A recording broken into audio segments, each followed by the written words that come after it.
You're listening to an Anazao Ministries podcast.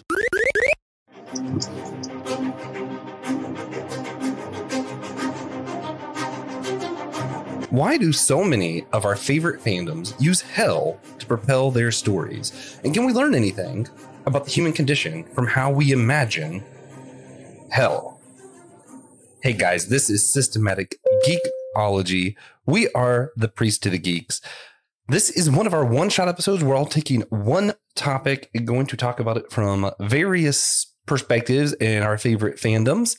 And we're not going to do a lot of our intro stuff because we don't want to take forever. We want to get to the meat of it. Since this is one shot, it is going to be a little bit of a longer episode. So buckle up if you're watching or listening. I'm Joshua Noel with a few different co-hosts today. Some others might join along the way. We'll see. But I'm here with Christian Ashley, Elizabeth, Clyde, Pangalangan, Chill Will from Chapel Hill. Mm-hmm. And we're going to be talking about hell.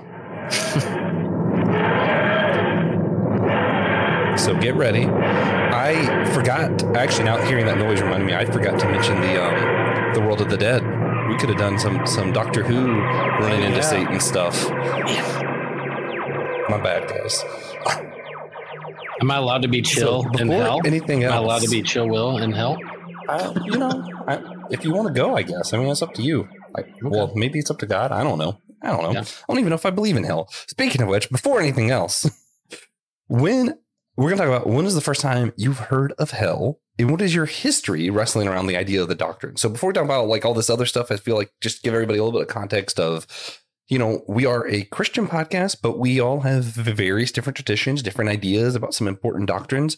So I thought it would be helpful to start with some of, probably just to be honest, our bias when we're talking about hell. We all are going to have a lot of biases around this because we're going to think something's either really accurate or not, depending on our own interpretations of what we actually believe about the place. I think some secular media have the advantage of not believing in it at all, so they could just do whatever the hell they want with it. So let's kick this off with what I think might be the answer that people listening are most expecting. Christian, tell me about calling it to me, are we? Okay. Send all your emails to Christian Ashley at Yahoo. Let nothing move you. We've already talked about hell there before. So you just want to do like how I first heard about it? Yeah. When did you first hear about hell? What are your beliefs around it? Or what's your history wrestling with the idea? Okay. Yeah. I may be splicing several memories together, which as I get older happens more frequently than I really want to. And I think I distinctly remember at some point in time hearing in church, I was very young, a pastor talking about how, the point of his sermon, it wasn't to be all hellfire and brimstone, but it wasn't also supposed to deny hell at that point. And me being like 5 or 6, maybe this was like before I came to faith at that young age. It went to my mom and dad afterwards, said, what's hellfire and brimstone? And they explain the process to me, as much as a 5 and 6 year old mind can handle the concept. I was always a very inquisitive child, so they knew how to handle my questions. So yeah, I think that's the first time I heard about it. Now, as far as wrestling with it, as I grew older, it became that thing of this is what I believe. We'll get to that in a second, I think, for that part of the question. But why would God, if he loves us, send people to hell? Or is it just God confirming their choices and that just being part of who they are, they were always going to end up there because of who they are and all this. And how do I reconcile loving God with hell and seeing that, well, God loves, but people also deny him. And that's where I stand there. All right. Well, there we go. Who's next? Let's, we could do it alphabetically. That sounds fun. Then I'll go next. Right? You said JKL. Yeah, man. Okay. So I don't know my alphabet, guys. I don't know how to read. Which is funny because a lot of my thing is going to be about reading. I grew up when those kind of like old, well, most of them weren't country, but I did go to a lot of old country Pentecostal churches with my grandparents and different stuff. And I've always been part of that kind of loop growing up. And you hear a lot of the mentality of the pastors I grew up with was kind of more scathing of those people who were against hell and brimstone sermons. So, it would always be preachers these days are scared to talk about hell and they think we shouldn't do these kind of sermons anymore. And that's because they don't really like the Bible. And then they'd go on about hell for a long time and scare everybody. And for the longest time, I thought that was probably right. A lot of times I heard the analogy of, if you saw your kids running into a road and a car's coming, you're not going to politely say, hey, guys, what if a car comes and pull them back? You're going to say, guys, there's a car, and yank them out of the road. And I was like, yeah, actually, yeah, checks out. That analogy made sense. As I grew up, I've more learned to see that as, no, we're actually telling people to be scared of the road altogether. And when I had my own kind of, I hate to use the word deconstruction moment. It was, I only just hate to use it because so many people have different connotations one way or the other about it. And people assume things too much. But, going through a lot of stuff myself, I, at one point in my life, tried to just do away with the belief of God altogether. And to me, I had to get there logically. I couldn't just decide I was going to give up on it. Read the Bible a lot. It's all what I thought was a lot of contradictions.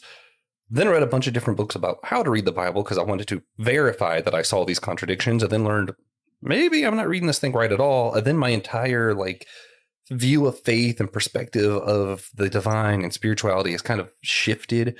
And now I'm more in I like to call it inerrancy light reading of the Bible. I think all scripture is completely true, but maybe not completely literal. In fact, usually not literal, and sometimes intentionally contradicting to tell a bigger truth. So that's just where I'm at. And when I look at things like hell and I see verses like 1 Corinthians 15 of, well, just as all sinned in Adam, all are saved. All seems like it means all. But then, you also see places of the dangers of hell and Jesus talking about it. And it's like, well, why would he talk about it if everyone's going to be saved? That seems weird. And then you also see the eternality of hell. But if you look at the verbiage, it's usually like, this is infinite death, which to me more kind of leans in that annihilist view of they just stop existing. Really, to me, it comes down to just being really hard to circle the idea of an all-powerful, all-loving God torturing people forever when he could either just eliminate the evil or fix it. And I was like, yeah, the Bible language isn't there for me, and logically, I just can't get there. So I typically don't really believe in a literal hell, but I'm not so arrogant as to think that I'm 100% correct. So that's where I'm at. Let's see, who would be next? Pang? Josh, Elizabeth. I guess we could. My favorite parable that Jesus taught is the parable of the kingdom of his like pulling somebody out of a road.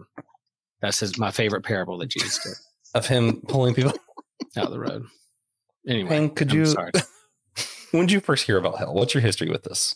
Well, I grew up Catholic, so pretty dang young since I got baptized as a baby, the little sprinkle. So I can't remember a time where I didn't know about hell. That's fair. Yeah.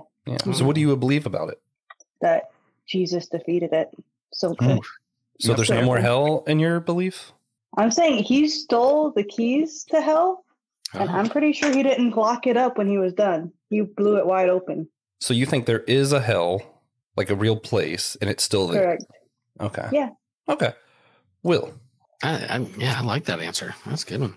Yeah, I grew up pretty, liberal Protestant Lutheran congregation, baptized as a baby, a lot of grace talk. I did not hear a lot of hellfire and brimstone sermons growing up. My probably first understanding or concept of hell probably came from just pop culture and Bugs Bunny cartoons of the devil and a pitchfork and fire and those things, and that kind of common belief or what's in pop culture, or the default is that if you're good, you go to a good place. If you're bad, you go to the bad place, and you're going to get what you deserve, that kind of thing. But whereas in church, I'm hearing from my pastor and teaching and catechism of the unconditional love of God and grace of God, that God's yes is greater than anyone's no kind of message, kind of thing, that love wins, grace wins, that kind of thing.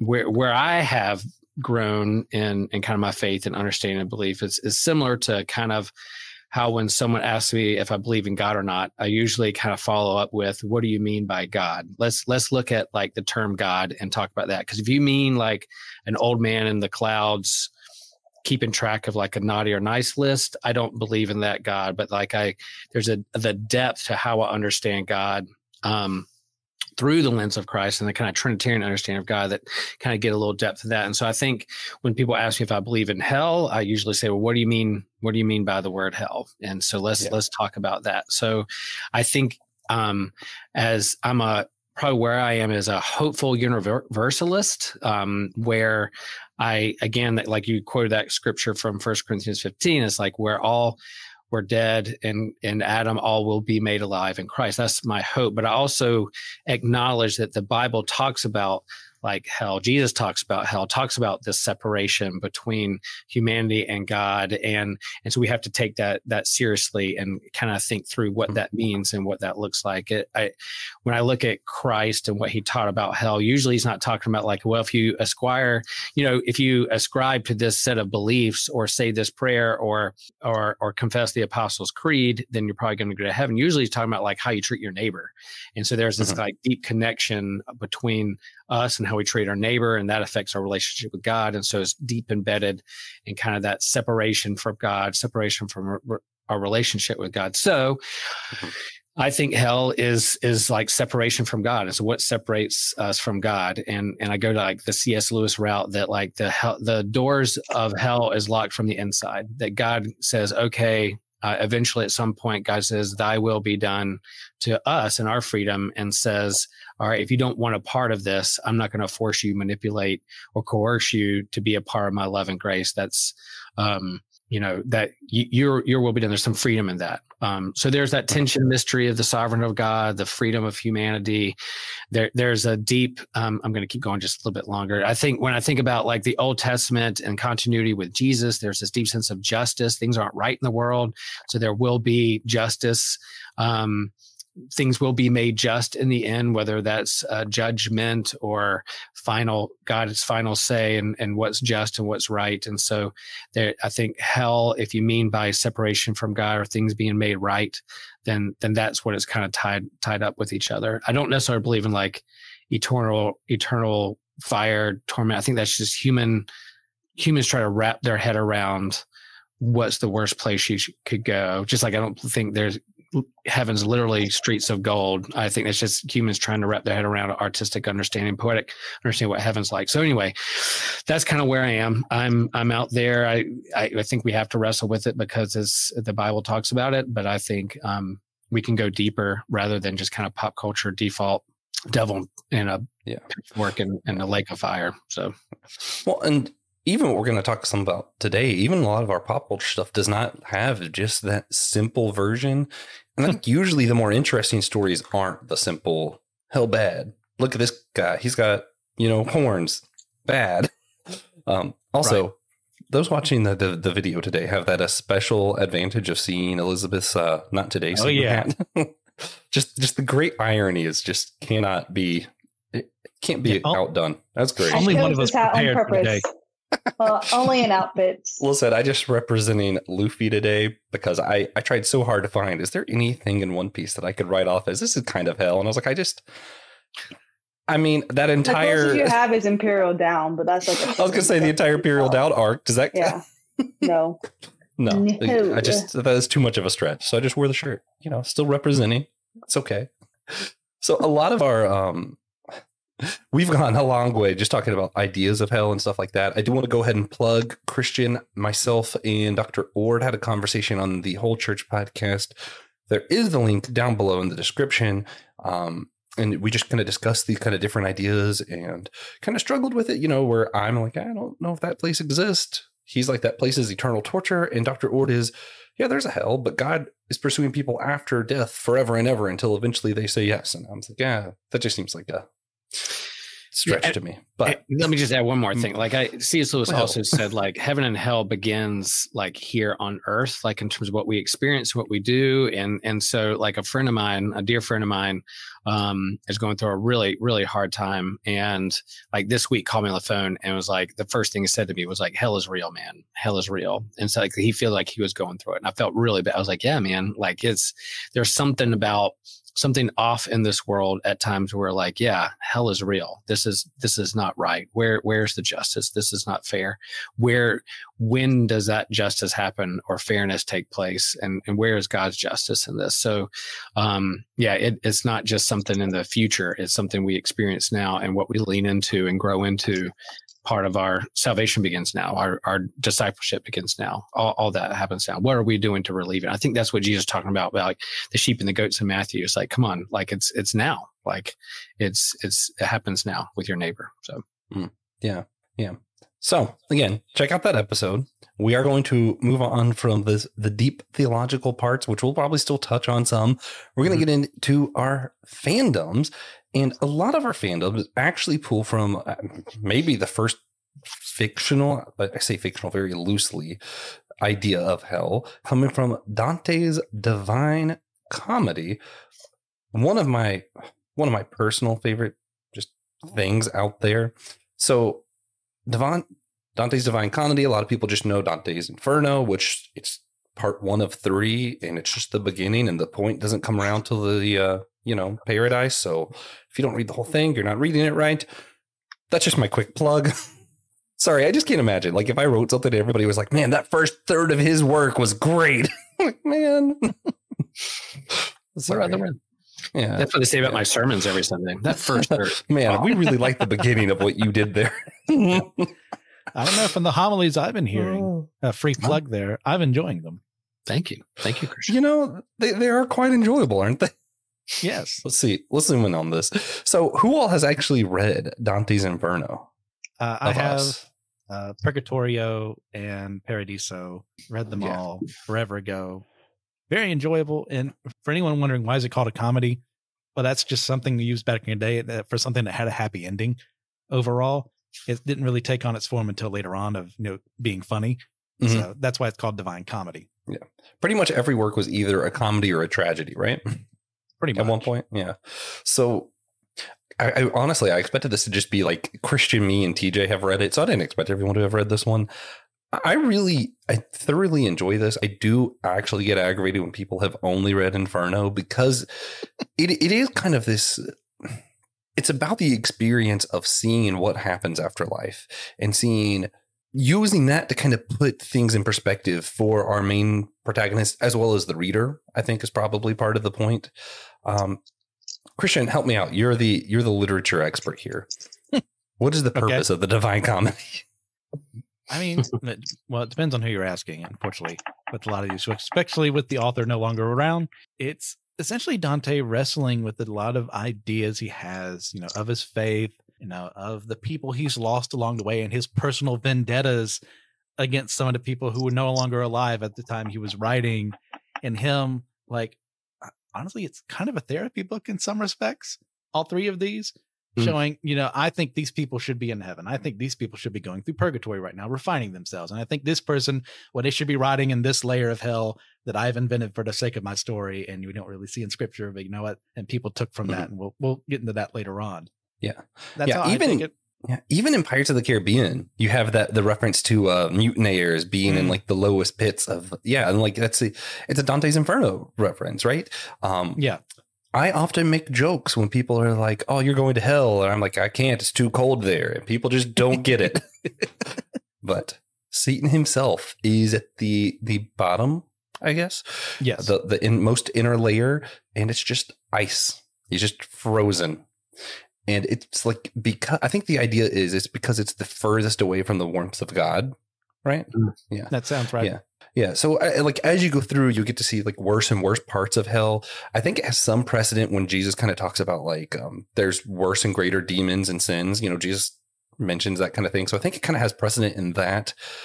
But usually the reason it's important is whenever you see hell depicted in places, you'll see like the bosses of hell. And there's like this hierarchy. And usually the hierarchy kind of comes from not only a misinterpretation of the Bible, but also Dante's Inferno, where it's like the bad guys are in charge of hell, which is interesting because usually they're the prisoners of hell, right? Yes. Yeah. Satan's not overlord of hell. He is actually just its key prisoner, which is one thing I do love about the Inferno. Before we move on, you wanted to mention one of some of our favorite stories, actually. A few of us really love. You want to go ahead and break this down? I wish TJ was here because I just found out today he really loves this show as well. This image, for those of you watching, is from Over the Garden Wall, which is a bit of a mini series that was on Cartoon Network a couple of years ago. And if you just watch it, it's a perfectly fine show. But along the way, you start noticing a couple of things that, oh, this is just, the Inferno for little children and young adults. And it's essentially worked in, what is his brother's name? I can't remember off the top of my head. And Beatrice is also the name of Dante's, woman he was very fond of, who married another guy, but she is in the form of a bird for this. And the three of them exploring this strange world where all these things are happening. And it's like, I think there's actually 9 episodes too, if I remember correctly. And essentially going layer by layer through hell, but then through a kidified lens without being like childish. You know what I mean? Is it like just a cartoon or anime? Is it? Yeah. It's like I said, it's like I think it's a 9-episode miniseries or thereabouts. And it's the two of them that they're from Earth and they suddenly find themselves in this strange world. And it's just them going through these wacky towns and places that kind of identify with certain sins. If you're looking at it from that lens, otherwise you can just watch it as a kid's show and it's perfectly fine. Oh yeah. It's weird. It's got a lot of like Adventure Time vibes where if you watch it in one sense, you're like, oh, this is just little boy humor. And then if you actually watch it with your eyes open slightly and are thinking about it, you're like, oh man, this is some deep stuff. Yeah. Younger brother is Greg. Yeah. Also, speaking of hell, I wasn't introduced to this after TJ and Tiffany, my wife, watched the entire thing while I was at work one day. And I came home to just hearing them over and over singing Potatoes and Molasses. And I'm like, what is going on? Please stop. And if you've seen the show, you get it is funny. Once I saw it once, now every now and then you are just kind of like potatoes and molasses. Why? I don't know, man. I don't know. It's an excellent show. Well worth watching. Truly. So now, before we get into, we're going to go through all of our main types of fandom, video games, TV shows, where you've seen hell. Before we do, we got 3, I say rapid, we'll see how rapid they are. 3 rapid questions for everybody. And we'll do it in actual alphabetical order this time. So we'll do Christian, Elizabeth, myself, then Will. Christian, I'm going to do all 3 for you. What is your favorite story that involves hell? I mentioned it the last time we talked about when we had the convention for demons and ghosts. It's a what if story. And this is not Joshua's fault for the image that's about to appear on screen. He did. Oh, I wasn't going to show it. Okay. Yeah. That one right there. I said what if 22, but I didn't specify which volume of what if. This is the second volume. It's like, what if Silver Surfer had never escaped Earth or something like that, if I remember correctly. Yeah, not this one. Not this one, even though it does feature Mephisto. It does. So you can definitely see why. Yeah. Both What If 22s feature Mephisto. Essentially, Silver Surfer can't escape Earth, like you said back in the day. Galactus prevented him from doing it. He eventually was able to break out. But in this one, he didn't. So he joins the Fantastic Four, helps them with a bunch of their villains, until eventually Mephisto, who has always kind of had a grudge against the Silver Surfer for being like this paragon of what is good, especially in that original series, which, by the way, check out Across the Bifrost, where we just had a discussion for Pastor Will's birthday for Silver Surfer 1. That was really well done, in my opinion. Silver Surfer number 4 is when excuse me, number 4. Thank you for correcting Thor me. fights Silver Surfer. Yeah. Yes. Fantastic. We had way too much fun with that one. Oof. Yeah. And Mephisto just hates Silver Surfer and Nornrad for being like this paragon of good. So he traps the Fantastic Four in hell, and the Silver Surfer says, hey, I'll let them go if you stay here with me forever. Oof. Silver Surfer agrees to do that after Johnny Storm is killed, because he tries to use it. Hey, my word is my bond. And he means that, but Mephisto's got a Mephisto. So he has him sign his name, does so. But because Mephisto is so focused on breaking the Silver Surfer, evil stops existing in the world. So like you see Captain America giving up his costume, like the Punisher stops, his war on crime, because like the Mephisto just had to keep going after the Silver Surfer, and he fails because the Surfer is just that pure. He's like, you're never going to break me. That's just who I am. And I think it's a great testament to Mephisto and a great testament to Silver Surfer's character. A great what if issue if you guys want to check it out. Nice. I told you I didn't know how rapid this would be. Yeah. What if Christian, hell, what is the most unique? What if hell in the Bible is just a what if story? Okay, we'll keep going. Okay, what is the most unique take on hell you have seen or heard in pop culture? Yeah, unique take. Let me double check my list from earlier and make sure that I'm getting these correctly. I want to say that was the. Just say something. No. No. I'm going to be correct, Joshua. It's over the hedge. Okay, what's no.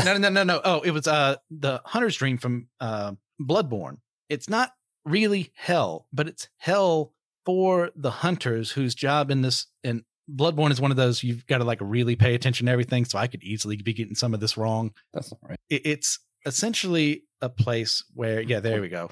Hunters are in an ironic hell where they're continuing to hunt no matter how many times they die. They keep coming back because they've become corrupted. And it's a place where they're trapped. They can't get out of it. And they just have to keep fighting over and over again. Once again, it's not a perfect encapsulation of hell, but in like the series itself, it makes a lot of sense. Cool. So what about the other one? The most accurate depiction you've seen? Okay, yeah, this is an odd one too for me to select. This is actually from a Japanese film called Jigoku. I don't think anyone's surprised though. Yeah. Where do you find this? Where do you find this stuff? This is actually from the Criterion Collection, Will. Okay. This is a movie. It's been so long since I've watched it, but it has like a 10-minute long scene of a bunch of torture and people suffering for the sins they committed in life and everything there. And like, once again, this is a Buddhist interpretation of their version of hell, but also viewed somewhat through a Christian lens.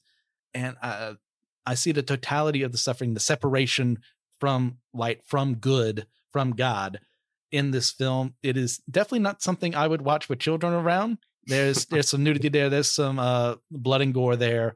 It's definitely a more artsy film in some respects. So I really enjoy how they interpreted the idea of hell from a Buddhist and a Christian perspective. All right. So now, correct alphabetical order, Elizabeth. What's your favorite story that involves hell? And you're muted. You're muted. Yeah, I muted her earlier. She keeps clicking her pen and stuff. It's so loud. Sorry, I'm just trying to stay awake. Just being honest, does Death Note count? Because technically the Shikigami is from I'm in horror. charge. Whatever you want counts. Perfect, because I don't really dig hell like this. So I'm gonna say Death Note, and it's gonna be what it is. What is Death Note? It's an anime, of course. Would I choose something that's I not knew that, anime? but like, I was about to answer, but gosh, give me a second, Josh. Jeez. Anyway, well, Josh interrupted me. Sorry, I'm in a mood. A very weird mood.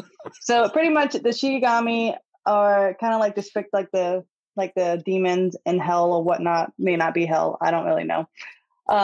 They pretty much are in charge of death, like a grim reaper, if you will. And so the notebook of death, gets lost into the human world, and a human finds it, and then he becomes a death god and pretty much the devil. And it's interesting. I've watched it at least 5 times in my life. So it's a good one. I know one anime that shows hell that I like. Blue Exorcist. That's it. There's like 3 animes I mentioned. But we talked about Blue Exorcist, I think, with the demon one, so I didn't want to choose that one. Oh, well, I'm still talking about the same stuff. Well, you're an original. Yeah, that's true. Okay. Yeah. So what is the most unique take on hell that you have seen or heard in pop culture? So pop culture would be it's not an anime, the TV show Lucifer. So pretty much Lucifer was kicked out of heaven. And so he's just chilling among us. And so it's very interesting. He is spent with this little detective, and he's helping her solve crime and whatnot. And then he is starting to feel human emotions. And so I didn't watch it all the way through because my very loving pastor husband was like, should you be watching this? And it got boring after a while. But, that's the pop culture thing I can think of. Will, isn't Lucifer from DC Comics, or is that something else? Vertigo, which is DC. Vertigo. Yeah. Okay. Mm-hmm. The last one. What's the most accurate depiction you've seen in fandoms? I don't know. Yeah, pass. Yeah. All right. That's fair. Now I'm going to go. I'm learning my alphabet as we go here, guys. My favorite story that involves hell, to literally no one's surprise, is Hellboy in Hell. Just completely. The more I reread it, the more I'm like, there's some things that like I question as I go along. Like, do I really like this as much as I thought? And then there's things that like I go back to and I'm like, wow. Somehow, even though I talk about this all the time, I still think I underplayed it. So I still think, no matter how many times I reread Hellboy in Hell and how much I pump it up, I still feel like I undersell it. It's just, It's the best. I think it might be the best comic book. It might be it. Which is funny because I just recently restarted Kingdom Hearts and man, I undersell it too. Will's got to take a shot real quick. But yeah, Hellboy in Hell, it's great. I talked about it on our Demons episode that we mentioned. I really like, it's probably also the most accurate because it does have that circles from Dante's Inferno, but it also has some of these players as prisoners. You still see some of that hierarchy of like generals and stuff. There's ghosts in Hell there. It's interesting. What I really like is how it depicts chaos as kind of the thrusting not even motivation, the thrusting principle of the storyline is chaos, and how chaos is the ultimate enemy of good, more so than the devil or any of that other stuff. So I really appreciate the story. I think it's great. Moving on, most unique, it's got to be The Good Place. The way that they handle that also is probably closest to my own view, if I'm going to be honest, because it has a lot of this, hey, maybe hell isn't very logical. Maybe this isn't good, because if we're going to actually judge people on any kind of criteria, either everyone's evil or we're going to have to find a way that everyone ends up in the good place. And I think it makes sense. I like it. We're going to talk about it more going on in a little bit, so I won't stay there too long. The most accurate, since I don't believe in hell, I was like, hey, what if I picked something ridiculous and hope really hard that someone talks about it later on? We have the underworld from Disney's Hercules. Almost selected this one. God, I love it. It's not accurate to our hell, but since I feel like this hell is probably just as real as our hell. To me. So, you have this place of the dead, of Hades ruling over it. And Hades, it's very funny. The way Disney does stuff, it makes it very animated because it's animated. I just love how they highlight basically how Hades is just a grown child. Like he's just throwing big temper tantrums all the time. And it's like, it's funny because it's a cartoon. And then you actually read the stories and you're like, wait a minute, Hades was actually kind of like that. Which is also why I'm loving that comic book series right now. So shout out to Disney's Villains comics with Dynamite. They're great. Right now, he's pulling on a heist. He's got Medusa, a few other people he's pulling along. I'm excited to see where that goes. But yeah, I just had to put in a funny answer to this and hope really hard someone talks about Hades later. Well, that's the funny thing, too, for Hades and the underworld is how that got corrupted from the original Greek version by Christianity. Yes. In that sense of Hades himself is not really that bad of a guy. Out of, the main gods and Zeus and Poseidon, the main three there, he's actually the nicest. And for, father, husband of the year, I think he only cheated on Persephone like twice, which for like a Greek god is like monogamy. Basically. Yeah. And yeah. So yeah, that's just where we do get Hades in New Testament, used as a descriptor for hell, and hell comes from Norse mythology and hell, that region. Right. Yeah. A little early for recommendations, but Michael Heiser passed earlier this year. He was a friend of the Whole Church podcast. Great guy. He writes a lot of the books at, where he goes really into like the language of the Bible and digs into some of the stuff. And he shows where, if you're looking at the original language of the Greek New Testament, it does talk about Jesus encountering some of the gods of death and stuff. It's really interesting. Look into it. Great read. Even if you think he's insane, it's still really fun to read. All right, Will, are you ready? Yeah, I'm ready. What is your favorite story that involves hell? Yeah, just go back a little bit. Like I think a lot of our understanding of hell comes from like Greek and Norse mythology and like Dante's Inferno. Whereas like, let's look at what scripture really says, not like these pop culture or borrowed images from other mythologies. So I think, again, all that stuff. So ask me the questions. I think we're going to go through this pretty fast. Ask me the questions. What was it? Your favorite depiction of hell? Yeah, that's where we're at. The Good Place. Yeah, that's a good one. The most unique take? The Good Place. Okay. And the most accurate? The Good Place. I was hoping you'd do that. I really was. I was like, yeah, he's just going to say. That show is so amazing. Like I will just say that like fantastic. the show leans more into philosophy than it does theology because it didn't want to lean in too hard into one specific religion. I think by the time you got to the end of the show, it leaned into Buddhism a lot, which is fine if that's what they want to do because sometimes you go down that direction when you go philosophical or attachment and those things, but in behaviors.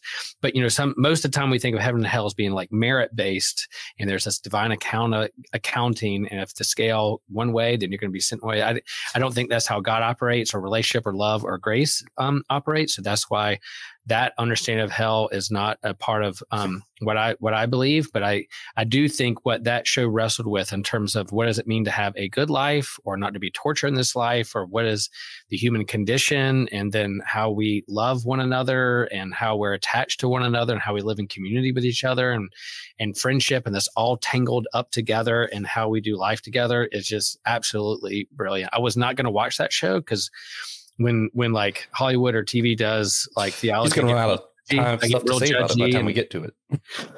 Yeah, I was like, I don't want to be judgy. I don't want to feel that way. But then my daughter was like, Dad, you got to watch the show. It's your kind of comedy, and there's a twist, and you need to watch it. And I was hooked. Like 2 episodes in, I was like, this show's brilliant, and it's one of our family favorites all the way through. So Good Place all the way, and yeah. I'm not going to give away too much of mine before we actually start talking about The Good Place, but also the I feel like part of why it has that kind of like Buddhist ending, because I think a lot of shows do that. I think it's safer, honestly. Yeah. I feel like just thinking about it from like a marketing perspective, if they showed God or Jesus or something, they're going to upset a lot more people than if they're just like go this kind of Buddhist route that's a little bit more vague and not showing any religious figures. Yeah, I feel like it's just more a marketing thing, really. Yep. Okay, I agree. So the rules of the game going forward, we have 6 different genres of media.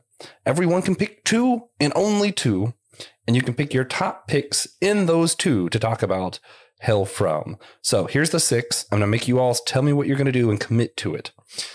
We have movies, comics, manga, TV shows. Manga is also anime. It's fine.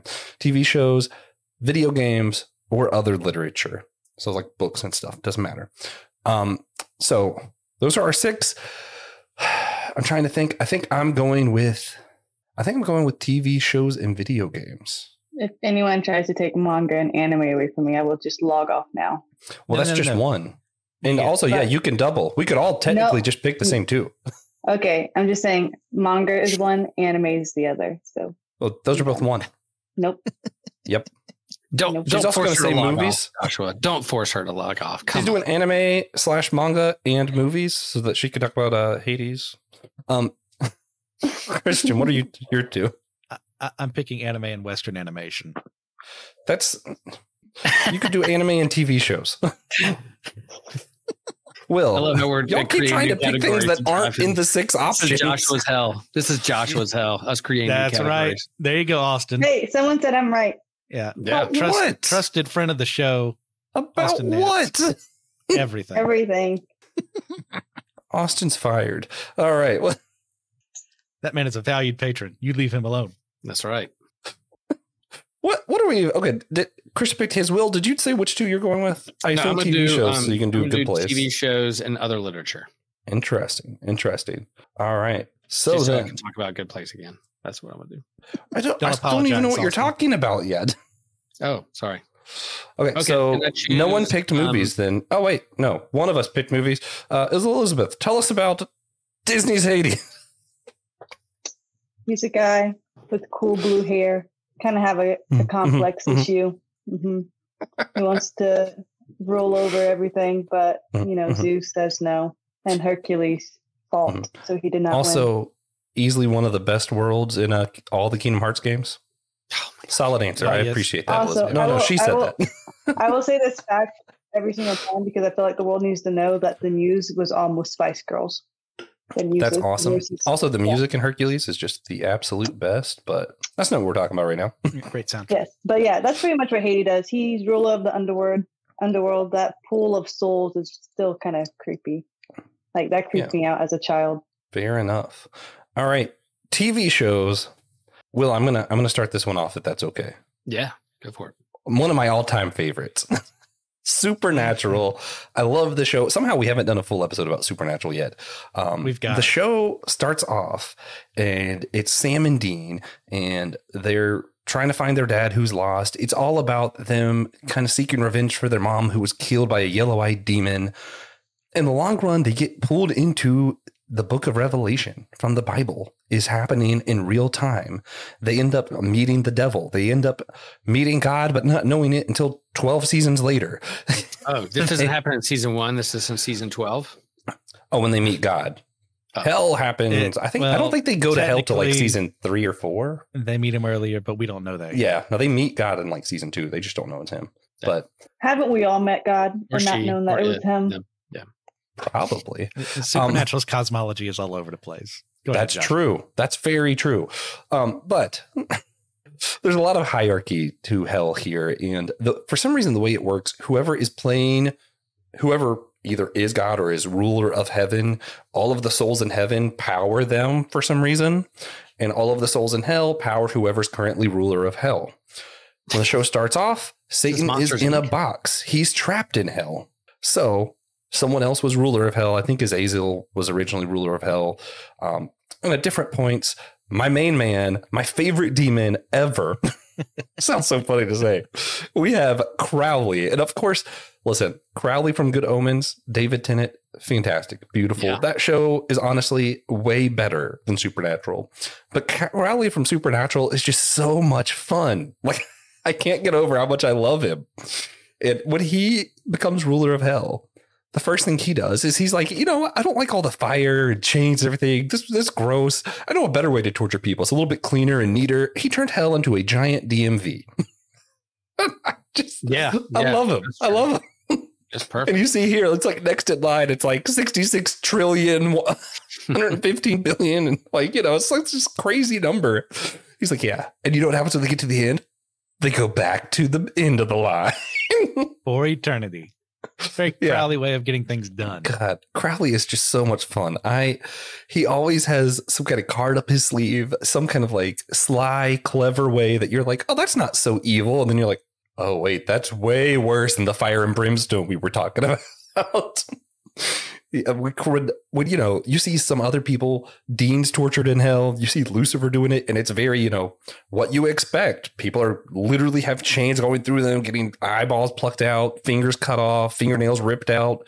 They have like gruesome stuff. And then Crowley comes along and he's like, yeah, we're not going to do that. Long DMV line. And people are like, oh, that's not as bad. And then slowly you see where people are like, no, this was way worse. Because at least the other way, you have something stimulating you. There's nothing. Just absolutely nothing. And for eternity, eventually, that becomes worse. Yeah. So how did he put it? Like, some people were actually masochists enjoying the pain. No one loves standing in line. Yeah. Yes. Yeah, that's a very Crowley. And the thing is also because the way he ran hell, he did business is actually what you'd have to say.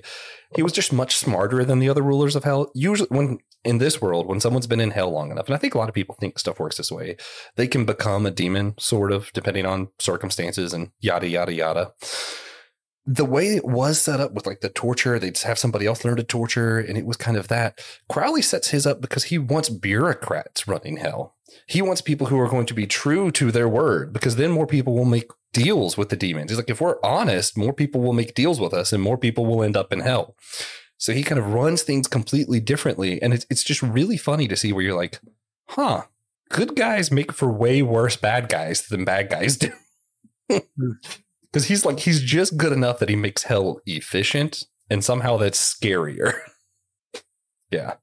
Christian, do you want to add anything to our supernatural hell rant? Because somehow we haven't had a whole episode on this yet. Yeah.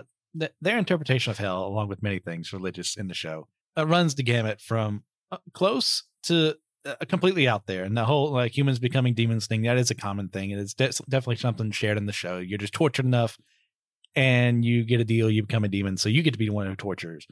And after season 5, like Supernatural had already lost its mind, but in a good way. After that, it's kind of like, we've lost our mind. This is a cash cow franchise, keep making money. And what it did in the 15th season?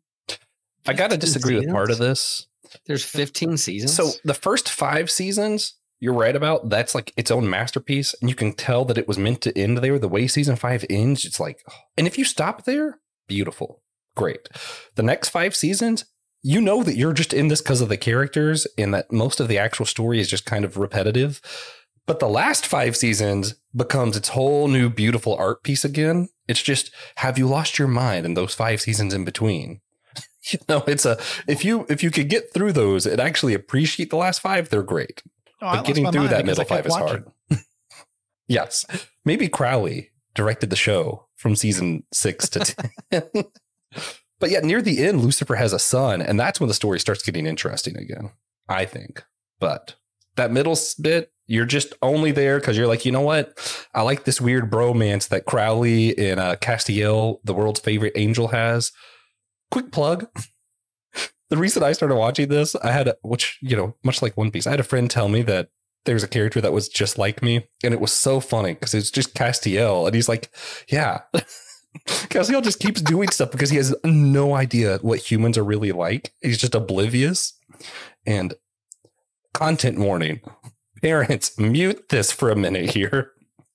At one point, he's with the boys and Dean is, you know, a womanizer. So he has some porn videos and Castiel's just watching what's on the TV. And he's like, huh, if the fireman really loves her, why does he keep spanking? I'm like, what is, like, it's just so funny because he's so oblivious and he starts becoming human in the weirdest ways. He tries to get drunk at one point and he shows up and it's like the Battle of Babylon and Castiel shows up and he's like stumbling like, what did you do? Are you drunk?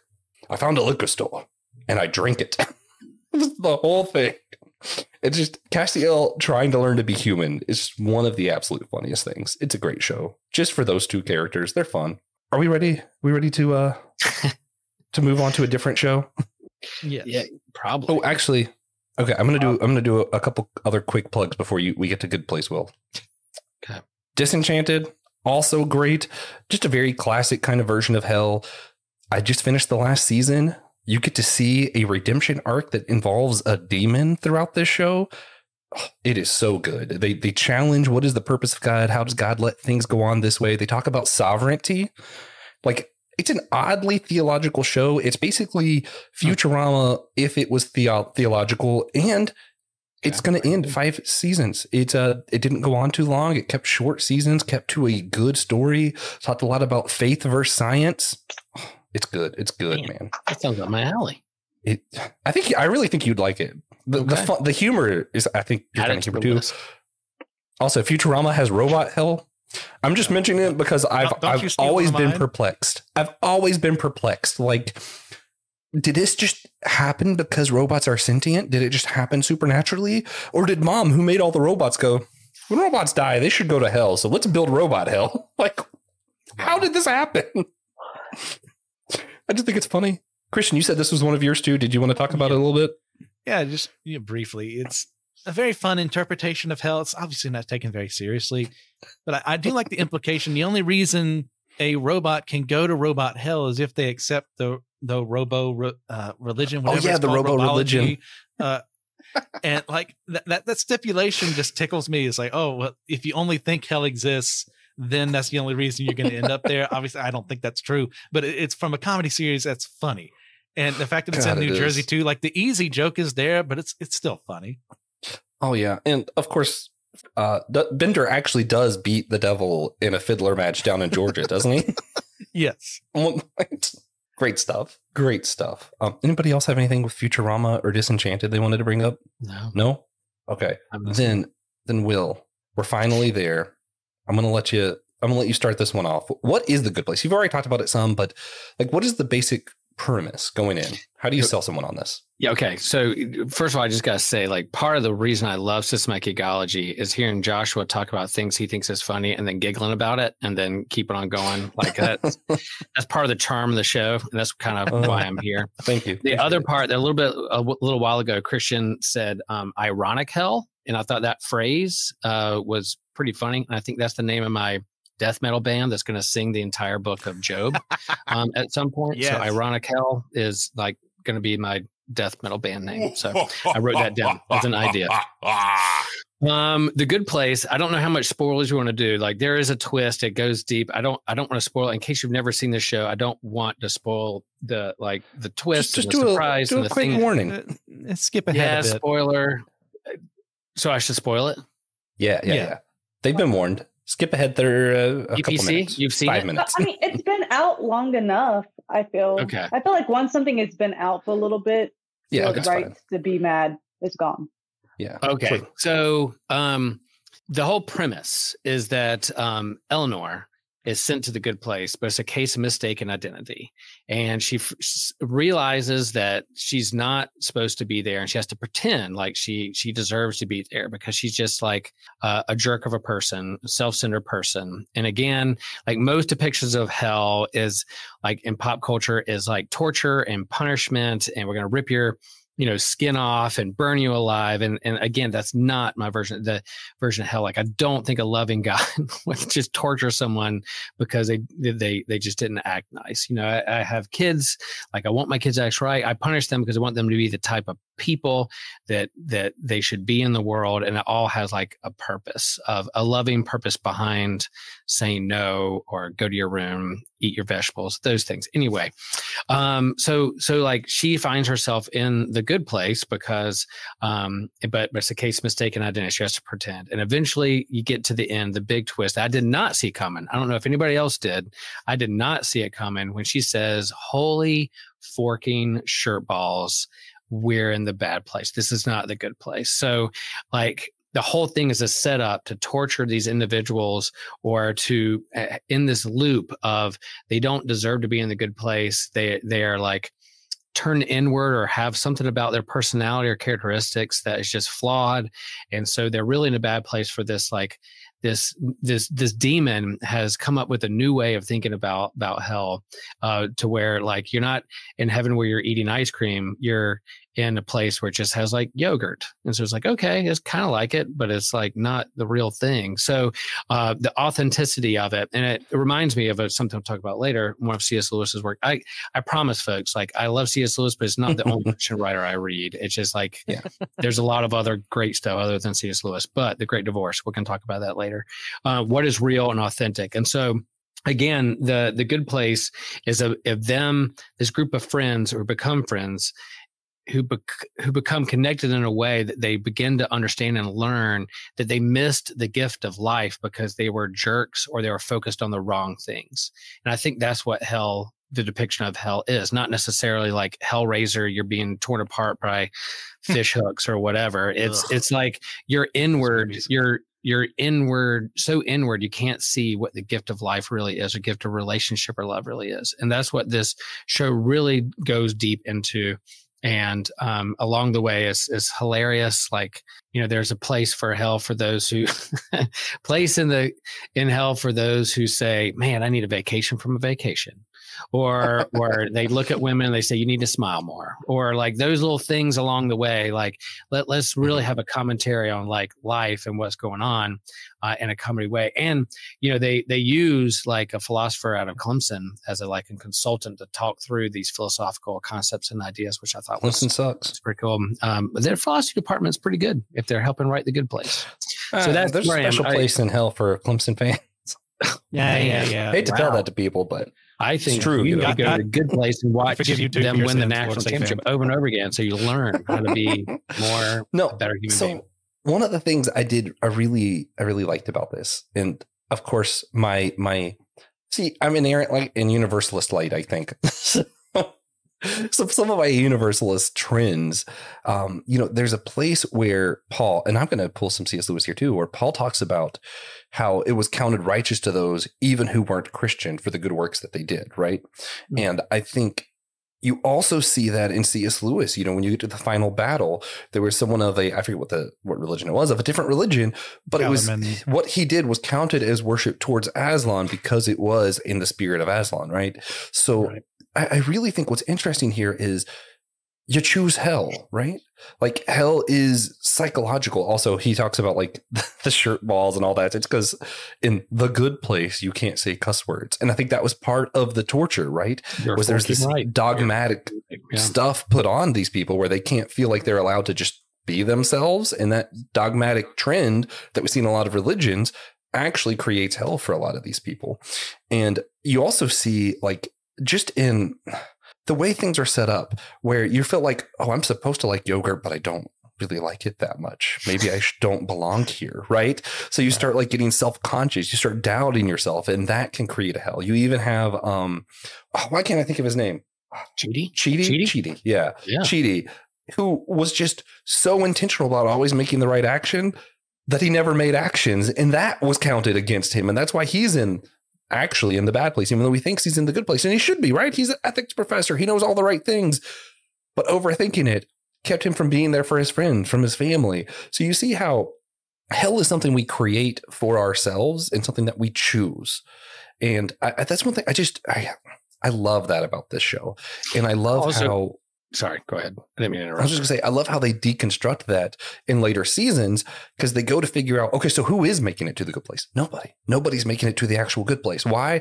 Because in today's day and age, you know, you go to buy an apple and you accidentally supported a farmer who was hiring slaves. You accidentally supported this guy who was doing this that hurt these people over here. And everything's so interconnected. You never know what you're supporting, what evil, unintentional evil you're doing. And the Bible talks about unintentional evil. You know, the Israelites had to make sacrifices for that. So it's a very real thing. It's just interesting to see that we as humans in our human condition create hell. And how do we choose life is kind of the question it presents. I don't know if I love the answer that came away with the end. Right. But I love that they put the question out there for people to really see it in a unique way, I think. Yeah, they had to land that plane somewhere, you know, but I think, you know, they make this offhand comment, like in terms of all the religions, like the first episode, like, well, which religion got it right? It was like, nobody really does. They're all kind of a little bit right or wrong, except Doug. He figured it out. So there's just a picture on the wall of like Doug.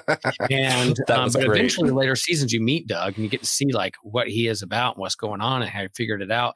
And that whole episode, it wrestles with like merit-based, behavior-based stuff. And I was getting texts from like friends and long lost friends who like, did a Lutheran write this episode? Did you see the episode? Did you like this term saved by grace and like not merit based or like those kinds of things? I was getting texts from folks going like, hey, I think a Lutheran pastor or theologian helped write this episode in terms of whether we deserve things or not. So it's just, I thought it was super smart, super funny, right up my like potty humor on one end and Bortles, you know, to like deep philosophical questions. Elizabeth, you've seen it. Oh yeah. I'm curious, what's your take on The Good Place? You made me spoil it for people out there who haven't seen it. So what's your take? What was your attraction to the show?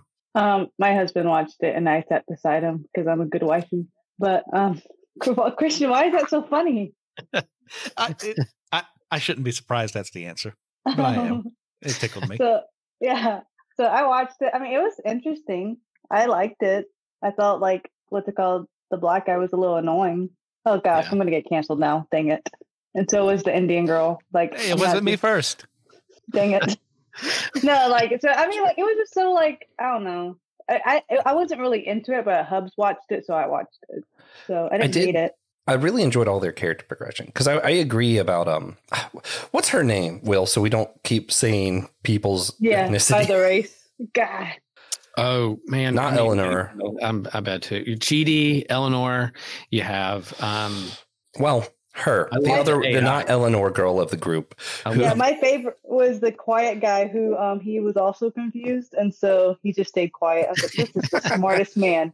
And until the end, until he starts becoming loud and obnoxious, then he's great. Right. But then at the beginning, but yeah, no, it was good. It was interesting. Yeah, the other thing when you were talking about the guy when they went to see what he was doing for the merit based stuff, it's funny. It reminds me of a lot of like Christian and I've had this conversation a few different times of how we try to do the best we can, not supporting businesses that we don't like, that kind of thing, but you don't do it to the extent that you're not able to live life anymore, because he was trying so hard to do stuff. Like he didn't want to step on a bug. He didn't want to eat certain types of food, and it was to the extent that he wasn't living life to its fullest, which of course I'm going to have to quote my favorite Bible verse is you have Galatians 5:1. And it's coming at the end of this where Paul is criticizing people for being overly legal and also criticizing people for being a slave to sin. And he goes, it is for freedom we have been set free. Therefore, do not go back to bondage. hold on to your freedom. And it's just this like powerful statement of, hey, yeah, sin, I mean, that can keep you captive. We see, Eleanor being so self-absorbed. She wasn't living life to her fullest either, right? Right. Chidi being so much about ethics and trying to make the right decision all the time. He could never make the right decision. He was also a slave. And Tahini, with her sister. There we go. That's her name. That's the girl's name. And then Jason Mendoza. Yeah, they were all. His big thing is he's Jacksonville Jaguars fan. That's hard. Oh, yeah, that's rough. Then, that's the only Florida team I won't cheer for. He has a Clemson player on it. Don't let my sister-in-law hear that. Yeah. He's a Trevor Lawrence guy. Listen, I'll cheer for any Florida team except for if they have anyone Clemson there. And that's in pros. In college, I'm not going to cheer for the Gators. That's too far. But the what were we even talking about? Let me think. Just said her name. Oh yeah. They were just all being a slave to something, right? Like I think Eleanor and Chidi are like the most obvious examples of being self-absorbed or about the rules. But like even Tahini, she was trying to do right actions, but it was really for her own to build herself up, right? And you have the other guy whose name I forget. Jason Mendoza. Yeah, he was just. It was just hedonism. It was all like life's pleasantries is what he was like. He was not able to move past just wanting more. And it's just interesting how the show presents how we're all slaves. And I just, unless it's a Christian show, they're not going to deliver the answer that I want at the end. But I do like how they put the question out there. Yeah. All right. Show, if you haven't watched the show, some of the comedy is that Jason Mendoza died because he went into a safe and he brought a snorkel with him because that would help him get oxygen. But he didn't realize he had to have the snorkel outside. I think really he might have just existed to show that we're not just tackling intellectuals because, they were making Chidi out to be like, that's not the way to go. And I think they were trying to say, we don't mean that we're anti-intellectual. For example, here's what happens when you are. Yeah. All right. Ooh, okay. Good. For shows, does Christian have any other shows before we move on to the next? Yes, that would be Dragon Ball Super's interpretation. You're going to have to wait till manga and anime. You have to wait till manga and anime. I misunderstood completely the question. Any other TV shows that aren't manga or anime? You good? Okay. So let's see. We did that. We did movies. No one picked comics this time. Let's go ahead and move on to manga and anime then. Christian, go ahead and start where you were about to be at. Oh, yes. So I chose Frieza's, once again, I'll use the term ironic hell, in Dragon Ball Super, where Frieza, for those not in the know, he is a universal tyrant who has taken over planets, sold them off to other people, and basically is one of the strongest beings in the universe and hasn't trained a day in his life until he meets Goku and friends on Namek, is killed the first time, and we see him in hell not being tortured or anything like that by, pitchforks or what have you, but actually being stuck on this tree as he watches a bunch of cute and cuddly little critters just, having fun, singing songs. And that is the antithetical thing he just cannot deal with. Like, he is enraged day after day of seeing people being happy and him not being able to ruin their fun. He's not a card carrying villain, but he's very close to the point of, doing evil for evil's sake.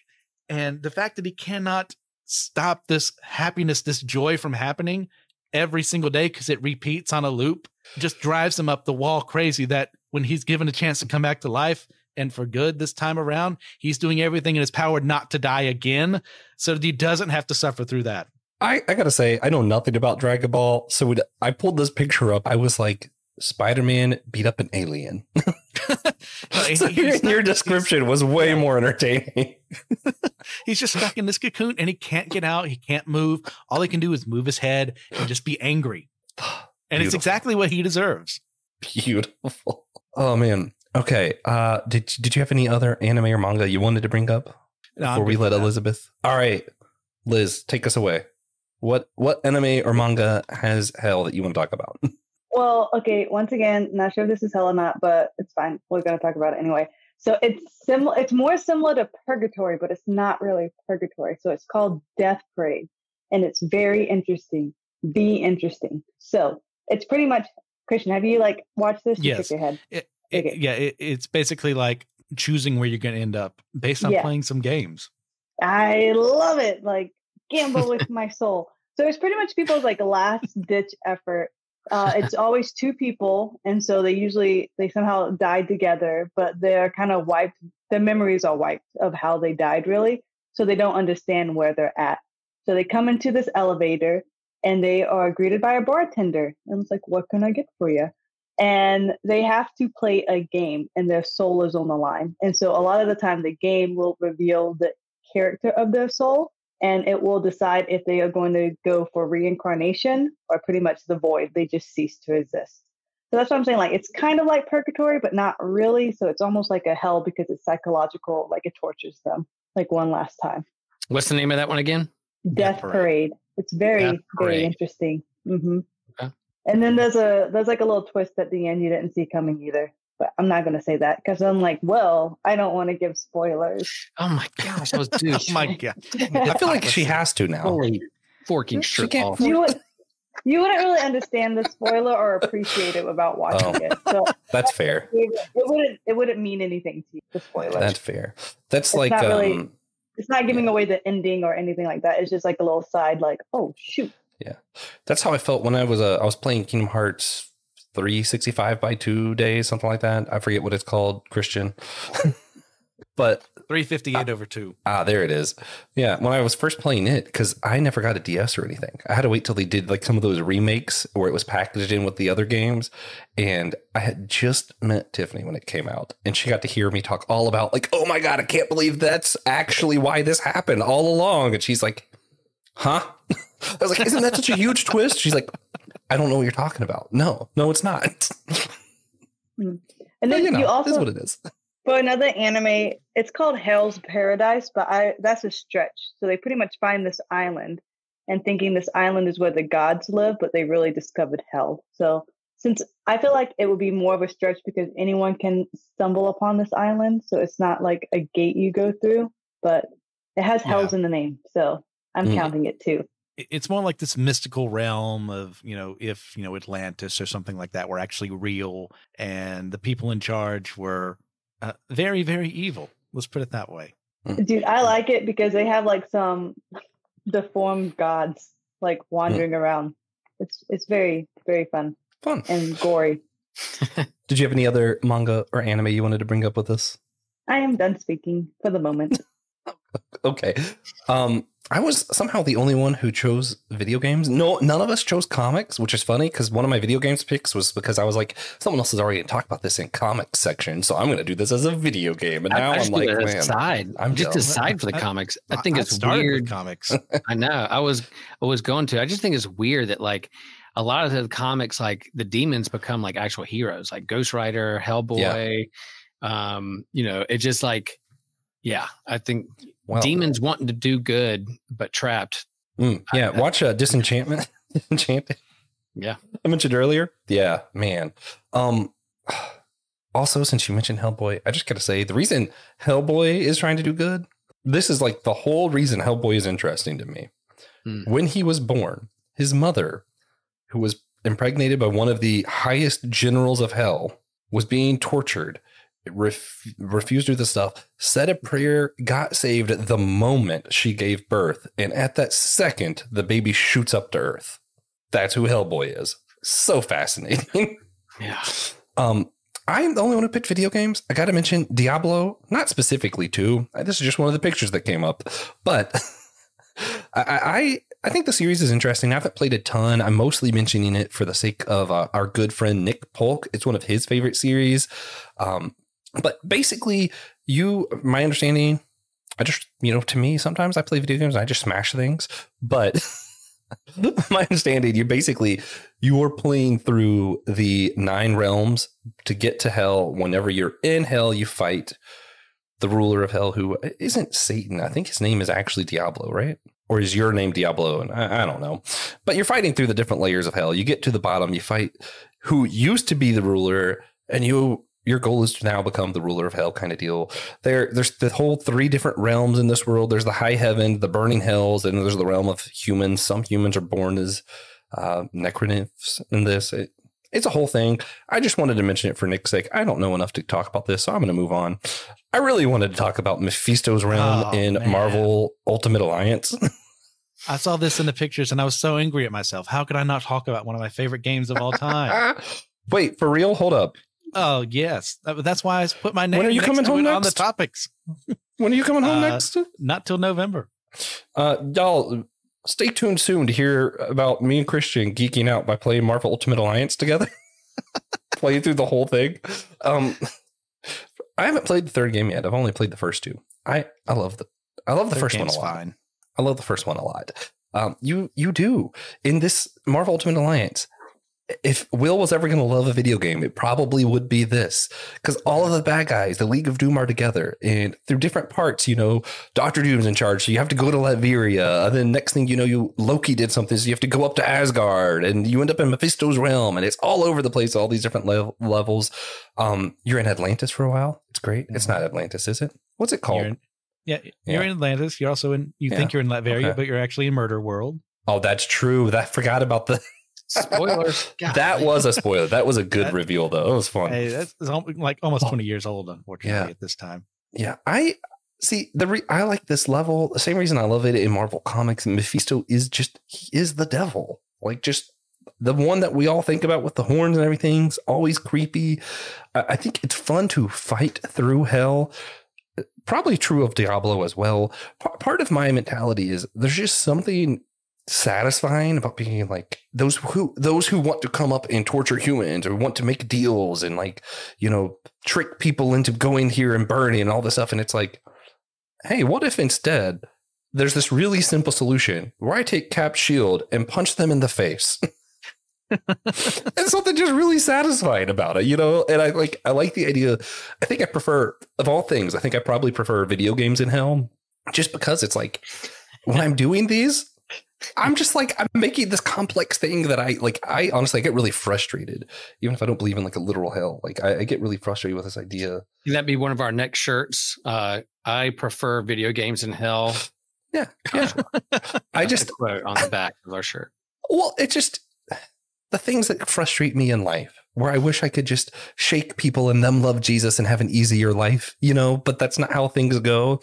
And instead I have to watch people deal with their anxiety and all this other stuff, dragging them down. And what if instead there was actually demons causing people to do this? And I could just go down there and punch them. It's great. And this part of the game too sets up a really great sadistic choice for the player to make. In that two of the X-Men have been captured there. It's Jean Grey and Nightcrawler. And like, which one do you save? And that has implications for like our ending reel and even into the next game that comes in of like, if you chose this person over this person, what happens? Do you want the Phoenix? Do you want Professor X to be assassinated? You have to choose.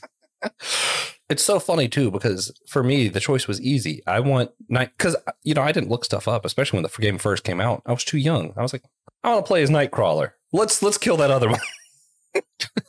Nightcrawlers are my favorites. He was a character I was going to bring up. By the way, Uncanny Spider-Man and released today. Really great. Vamps into like brimstone hell and then comes back. Like great stuff. Yeah, he's good. Great stuff, though. All right. So that being said, Will, I think we're on to you, perhaps. I think this is the only thing left is you talking about other literature. Yeah, I just wanted to bring up, like, I think C.S. Lewis is again, I do read other people on C.S. Lewis. The Great Divorce is like the book in terms of like this bus trip to heaven or hell and depiction of like what his ideas in terms of what keeps somebody from heaven or not, and then what is really true or authentic in life. I think is a great piece of literature that talks about that. And again, Screw Tape Letters is great in terms of like the irony and comedy around that and kind of how hell operates or how you can be duped or thinking or tricked into thinking or be seduced by things of this world. So I think that that's good picture. But The Great Divorce. Read it. If you want to explore like images of heaven and hell, that's a good one. Yeah. Also definitely read Screw Tape Letters. Yeah. That's it's one of those things where like you're reading it and you know the guy's trying to convince his nephew like, here's what you got to do to drag people down to hell. They'll believe this. They'll all fall for this one. And you're reading it and you're like, wait a minute, I do that all the time. It's like, oh man, it's like a spiritual gut punch. I tell you, man. Real come to Jesus moment. I'm so glad you brought that up. Yeah, truly though. So wrapping up our favorite fandoms, I want to get into some like general questions on this stuff. What can these depictions of hell and storylines tell us about how other people view Christian doctrines? You know, a lot of these depictions are made from secular film producers, comic book writers, video game creators, you know, whatever. Does this tell us something about how they view our doctrine, do you think? Let's let the pastor start. Will, what do you think? Yeah, I mean, again, like is what the default for religion or just like spirituality or like belief in God or not tends to be like the old man in the sky with a beard that's keeping a naughty or nice list, right? So, and then the depiction of hell is like this place you deserve to go because you're just being punished. And again, I think how we understand God, how we understand Jesus is that it's relational. There's a reason Jesus used Abba to talk about God as parent or father is relational. And so, you know, if I'm in deep love or relationship with somebody else, like torture, punishment, getting back or getting even, the accounting is going to be different. And so yeah, that depiction of like, oh, well, it's just a God there to force rules and to keep us from doing things we like to do, you know, or whatever. Like I think that depiction which is why I didn't want to watch The Good Place. Cause I'm like, oh, here we go. We're going to have this kind of merit based, like depiction of a God who just wants like to control our lives. And I don't think that's what Christianity is about or how we understand God's about. So that's kind of where it is. And I think it does, using it as a literature piece or a literary tool to get to the root of what it means to be human or what we wrestle with or who we want to be or not be. It can be a good device to kind of think through because we don't want to go to the worst place or go to the place where we feel the most dark or alone. So yeah, that's, people go through hell on earth, you know, in those places. So, yeah, I think there's a lot to all that. I think Supernatural's a bad one, really, to use for this because Supernatural didn't just take their own view of hell and run with it. They did thorough research on what people believe. But one of the things I thought was interesting, not just Supernatural, but a lot of these other ones, you see, usually whoever's ruler of hell or like the big demons tend to be conniving, want to like trick people, make a deal, get you to choose something over your soul. And I think that's something that the secular culture has its finger on pretty well. I think that is actually some solid Christian doctrine. What I think is more interesting though is usually the shows that I watch, if they depict hell, it's usually to say something about what they don't like about Christian stuff. So like The Good Place, I think it did a really good job pointing out a lot of people do feel like what Christians are actually saying is if you do too much bad, you're going to hell. And how do I know if I did too much bad? And I think a lot of the people outside of our churches, that's kind of the message that they see us putting out there. So I think it did a good job of representing maybe what other people are actually thinking when we talk about these things. And maybe we should be more careful about where people are at. Yeah. And then even, I talked about Disenchanted. I can't remember if it's Disenchanted or Disenchantment. It's one of the two. But I thought it was really interesting because they have God in this show. And, there's the demon who ends up getting redeemed. He has these conversations with God. And so does some of the other characters. And one character is shown as kind of usually like a bumbling idiot. And he keeps asking God of like, wait a minute, if you're all powerful, why are we just watching them kill each other? And he's just like asking, he's like this stuff of like, hey, wait a minute. If you could do this, why is this happening? Or why is this happening, God? Or God, couldn't you have just not made demons? And like, couldn't you have just made a perfect world? And he's asking God all these questions. And I think it's kind of poking fun at what a lot of people hear us saying is that, no, God made us. He could have made everything okay, but instead he wants some people to go to hell. And I think that's a lot of what people struggle with when we're presenting Christianity. If you want people to like come to our faith or not, whatever, I think that's what a lot of people wrestle with is we're trying to tell them there's an all powerful, loving God, but he also wants to send you to hell right now. I don't think that's what a lot of us really mean, but I do think that's probably something people see, and that's something we got to answer when we talk to people. Christian, I know you have a lot to say to that, and then we'll throw it to Elizabeth. Yeah, well, I think the reason we have such a fractured view of hell and demons in our popular culture is because the church has a very fractured view of demons and hell, and that there is no like unified, this is what it is. And that what some of these things are very open to interpretation. Obviously, I'm going to take the more conservative slant of things for this idea, but there are plenty of people who don't view hell in the same way. And then you have people on my side who overemphasize hell and the fact that you need to get right with Jesus. You could walk outside this church right now, get hit by a car and die and go straight to hell. And like, thank God I've never been in a church where that happened, but I do know they exist because I have people telling me that actually happened.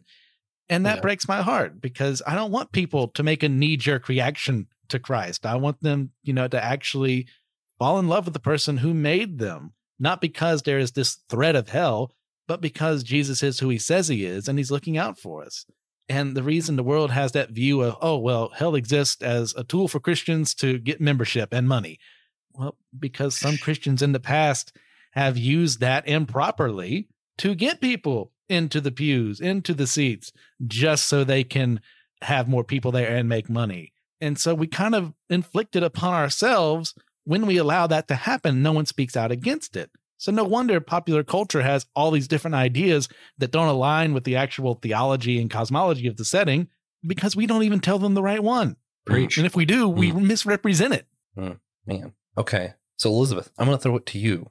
If the problem is because we're being misrepresented or the doctrines are shown in weird ways or what people are hearing from, our shows and even maybe from the church sometimes, maybe they're mishearing, is that there's an all-loving God that wants to send them to hell. And that's why they can't square the circle of Christianity. How do you respond to them? Yeah. So I think people don't take hell seriously because they don't take Jesus seriously. And I feel like that's on us as the church because we are easily telling them where they're going to go instead of loving them. But that's just my opinion. And so I also feel like they don't take hell seriously because we as Christians do not show them a heaven that is on earth.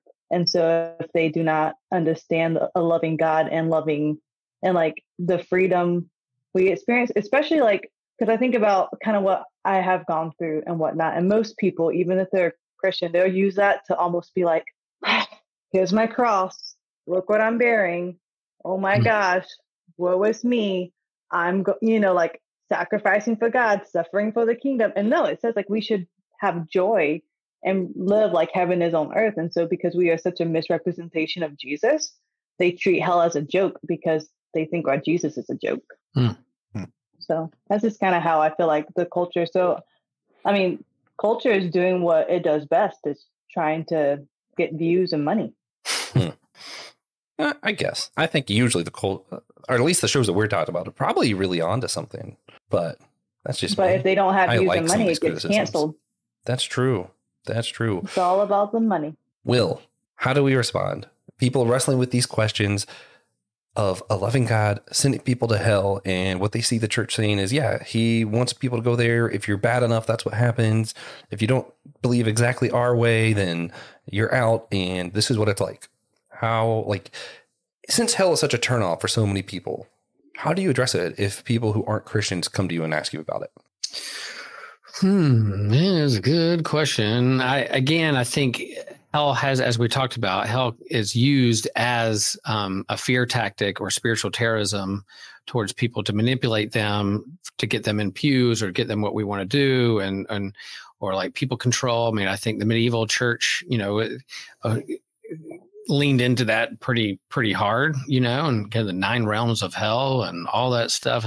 None of it's biblical, and they didn't talk about that at all. There's just kind of imagination of how we, are trying to manipulate the imaginations of our people to get them to do what we want to do. And I think, as Elizabeth said, like, how do we love people and show them the love of God rather than this kind of fear tactic of that? But then again, I think people know that we live in a world that isn't perfect, that people go through a lot of hard things, hell on earth. And so, how do we talk about a loving God or a world that, is meant for something more? And I think that's all about relationships and not going to the default of, I'm just going to like go the easy way out and just paint God as an old man of the sky, or the devil as a demon with a pitchfork ready to stab you. Like let's go deeper. Let's think about this in a different kind of way, and how we understand the world, the universe, and God and Christ in that. So I think there's a deeper way. Let's go deeper. And then listen. I mean, I think listening to where people are at, and it's like, why asking again before you jump to do you believe in hell? Do you believe in God? Listen to what do you mean by those terms in and of themselves? Yeah. Yeah. And just as any fair and just host would do, I'm gonna give myself the final word. Just because I forgot to mention my stuff earlier, because really I feel like I have a bit of an easier way out where I when someone brings some of this up to me, I'm like, yeah, I don't necessarily believe in hell. I think largely it probably is metaphorical, but let's wrestle with this idea. Let's wrestle with why it's there. And, I think you can be saved. You can love Jesus, be saved from your sin, let go, and it not be about the afterlife at all.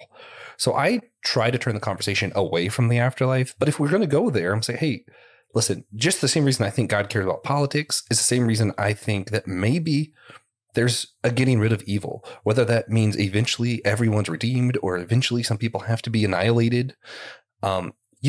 Just like in our own legal system, if someone were to murder your family, are you going to say, well, we don't really need laws. Let's forgive them and move on because we want everyone to have a just life? No, of course not. That's awful. Something has to be done. That person's going to get locked up. Does that mean taking away from his family? What if it was just a temporary moment of insanity? All this other stuff. Like, yeah, of course. But justice needs to be done. And I think as long as evil exists, people cannot have that perfect paradise that we're all striving for. So that's where I kind of fall in this. Yeah, eventually God's got to do something about evil. Is it a literal hell? Is it annihilation? I don't know. But I think it just makes a lot of sense. If we're going to have paradise one day, God's got to do something about hell. And I think we do play a part in that as the body of Christ, being the church. That would just be how I answer that. In all fairness, does anybody want to respond before I go to our wrap up? No? All right.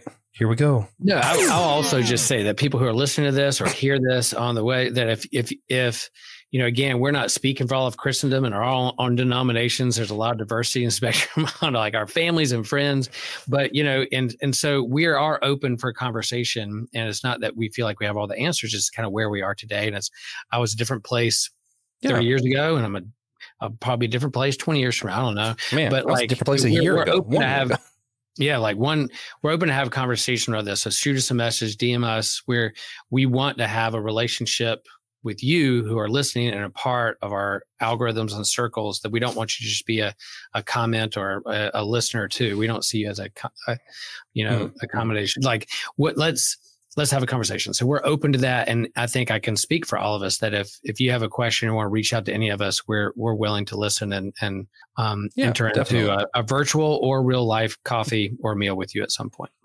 Absolutely. Very much so. Now let's wrap this up. One more thing. No, I'm just kidding. All right. You did it. Perfect timing again. Been holding back this whole time. She actually wants to start the discussion now. So before we do any of our other plugs or anything, I just want to remind everybody, if you subscribe on Captivate, Patreon, or the Anazao Ministries Podcast Network, most of our episodes, we'll do a bonus question afterwards. We're not going to do it for this one, but sign up. Lots of bonus content, lots of fun. If you're on Patreon, you get free shirts and mugs, separate Discord channel to talk with us all. We love plugging in our patrons like Austin and Russell, all of you guys. Shout out to y'all. We love you guys. That being said, instead of doing our normal recommendation, I'm going to follow What's News rules. Everybody can pick one thing we mentioned today as their ultimate recommendation from today's episode. Let's start with Elizabeth. One thing you had to recommend of all of these things. Death Note. All right. We already know what he's going to say, so let's throw it to Will. Chris Claremont's X-Men run with magic and Limbo. We didn't mention that one. And Inferno. Right. Inferno. No, they're good place. They're good place. We're going to Christian. To pair all these, I'll say Over the Garden Wall. It's actually 10 episodes. I that's a was good wrong, one. not Yeah. 9. That is a good recommendation, though. Very fun, easy to get in series. Like you can just watch it straight, or you can go with that thought in mind of what it's actually kind of paralleling with its storytelling. Fun series. Oh man. So I'm going to do Kingdom Hearts. No. So this one, honestly, it was difficult. I want to say Supernatural. I love it. But because 6 through 10 seasons were a thing, I can't in good conscience make someone go on that ride. If you can stop at 5, do it. Stop at 5. But it's better for your heart. And then watch if you could go from Supernatural. 5 and skip to 10, do it. But if you're not capable of that, you've been warned. So I'm actually going to make Disenchantment my recommendation. It's so in a very fun way. It plays around with theology, hell, faith and science, what family dynamics, mental health. It's got some great themes and it's done all in jest. So if you want to think deeply about things and also laugh and had some like potty kid humor, it's great. It's great. So I got to go with that one today. That being said, guys, if you're listening, go to Spotify, Apple Podcasts, wherever you're listening to your podcast, leave a rating and review. If you're watching on YouTube, hit that like and subscribe button. Really helps us out. Check out our Instagram for our regular post and reels. We got Will doing his comic book pull list every week. And of course, we need you all to do one very important thing for us. And remember, we're all a chosen people, a geekdom of priests.